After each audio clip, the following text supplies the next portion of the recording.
آج میں آپ کو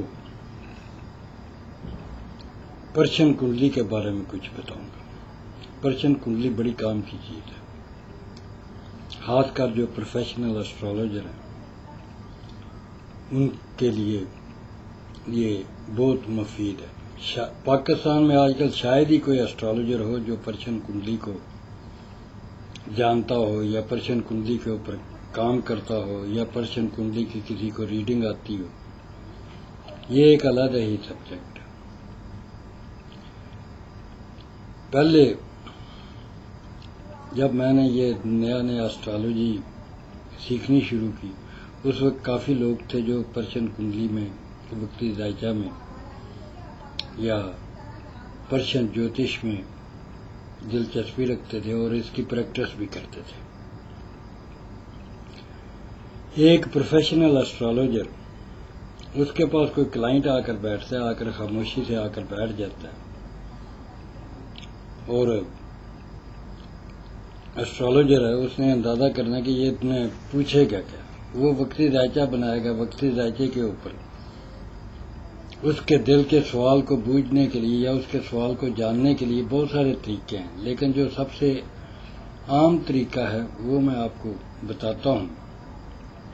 آپ نے وقتی ذائچہ بنایا، وقتی ذائچہ کے اوپر مون جس نچھتر میں ہو، جس سائن میں ہو اور جس نچھتر پر ہو، اس کا لارڈ جس ہاؤس میں ہوگا وہ آدمی اس کے متعلقہ سوال پوچھنے کے لیے آیا ہوگا۔ اور یہی ٹیکنیک جو ہے پہلے اسٹرالوجر استعمال کرتے تھے۔ آج کل جو ہے تو وہ کہتے ہیں کہ ڈیٹ آف برتھ بتاؤ، ٹائم آف برتھ بتاؤ، پلیس آف برتھ بتاؤ، وہ کمپیوٹر میں ڈالتے ہیں، اسے کیلکولیٹ کر کے ذائچہ نکل آتا ہے۔ ان کو یہ نہیں پتا ہوتا کہ یہ ذائچہ ٹھیک ہے یا غلط ہے، اس کی ایکوریسی کس طرح کی ہے۔ وہ ایسے ہی اس کو انٹ جو بھی ہوتا ہے، منہ میں رٹی ہوئی باتیں ہوتی ہیں وہ بتا دیتے ہیں۔ اس میں کوئی نہ اگر 50% یا 25% باتیں بھی کلک کرتی ہیں تو اس کو لوگ جو ہے نا بڑی اہمیت دیتے ہیں۔ لیکن جو سچا اسٹرالوجر، جو اچھا اسٹرالوجر ہوتا ہے وہ بڑا سوچ سمجھ کر بولتا ہے، چند باتیں کرتا ہے لیکن وہ سالڈ باتیں کرتا ہے، ایک عام گزاری قسم کی باتیں نہیں کرتا۔ تو پرشن کنڈلی میں اتسالہ یوگ اور متسالہ یوگ جو ہے وہ بڑے امپورٹنٹ ہوتے ہیں۔ اس میں ایونٹس کا اندازہ بھی لگایا جاتا ہے کہ یہ اتنے ایونٹس 1 مہینے بعد رونما ہوگا، 15 دن بعد ہوگا، 2 دن بعد ہوگا، 4 دن بعد ہوگا، حتیٰ کہ پرشن ذائچے میں وقتی ذائچے میں یہ بھی پتہ لگ جاتا ہے کہ یہ گھر سے آیا تو راستے میں کس کس آدمی کو راستے میں ملا ہے، کس کس سے اس نے سلام لیا ہے، یہ گھر سے کھا کر کیا ہے، اس کی جیب میں اس وقت کتنے پیسے ہیں، یہ پوچھنا کیا چاہتا ہے۔ یہ ان باتوں کا تو تب بھی پتہ چلتا ہے نا اگر آدمی کو اسٹرالوجی کے اوپر عبور حاصل ہو یا سیکھا ہوا ہو۔ ایسے سرسری باتیں کرنا تو ہر کوئی کر سکتا ہے نا، اندازے تو ہر کوئی لگا سکتا ہے۔ ایک اجنبی آپ کے پاس آتا ہے، اجنبی آ کر آپ سے کوئی سوال نہیں کرتا، ہم اسی سے بیٹھ جاتے ہیں۔ آپ ذائچہ دیکھتے ہیں، 12ویں خانے میں اگر مرکیوری خراب پوزیشن میں یا برا پڑا ہوا ہو تو وہ آدمی آپ کا امتحان لینے آتا ہے۔ ذائچہ کا 7واں خانہ نجومی ہوتا ہے اور پہلا خانہ سائل ہوتا ہے جو پوچھنے آیا۔ اگر آپ کا 7واں خانہ خراب ہے تو آپ اس کو صحیح جواب، اگر آپ بالکل کریکٹ پریڈکشن بھی کر دیں لوجیکلی، پھر بھی وہ پریڈکشن پوری نہیں ہوگی۔ اس کے لیے اگر 7واں خانے میں جوپیٹر یا کوئی پاورفل پلانٹ یا 7واں خانہ مضبوط ہے تو آپ مضبوط ہیں، کلائنٹ آپ کا کمزور ہے، لگن آپ کا کمزور ہے تو آپ کا کلائنٹ کے اوپر پریڈکشن پوری بیٹھے گی اور آپ بالکل کریکٹ پریڈکشن دیں گے۔ اگر آپ کا وہ آدمی آتا ہے آپ کا 7واں خانہ خراب ہے، 7واں خانہ خراب ہے، اس کا مطلب ہے آپ کی پریڈکشن پوری نہیں ہوگی، تو اس کو آپ ٹال دیں، اس کو بولیں کہ پھر کسی وقت آنا۔ اسی طرح اگر کوئی آتا ہے آپ سے سوال کرتا ہے، سوال نہیں کرتا، کہتا ہے کہ آ کر خاموشی سے بیٹھ جاتا ہے، آپ اندازہ لگانا چاہتے ہیں کہ اس میں دل میں کیا ہے، کیا پوچھنے کے لیے آیا ہے۔ آپ ذائچہ بنائیں، لگن کے مالک کو دیکھیں، لگن کا مالک کدھر پڑا ہوا ہے.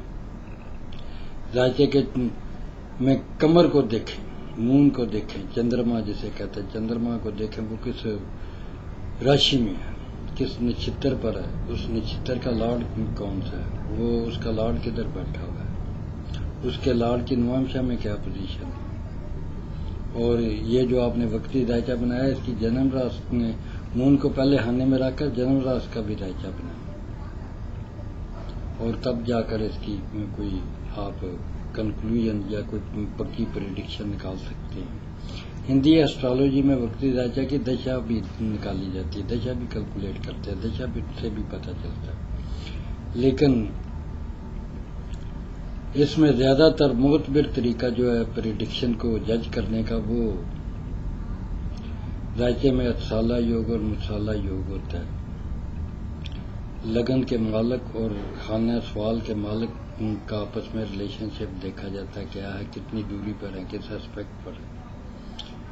اس میں وہ ہندی والی اسپیکٹس جو ہیں وہ لاگو نہیں ہوتی، اس میں ویسٹرن اسٹرالوجی والی اسپیکٹ جو ہیں کاؤنٹ کرتی ہیں. اس میں تسلیس ہوتی ہے، تربیع ہوتی ہے، تربیع جو ہے وہ میلیفک اسپیکٹ ہوتی ہے، تسلیس جو ہوتی ہے وہ بینیفک اسپیکٹ ہوتی ہے.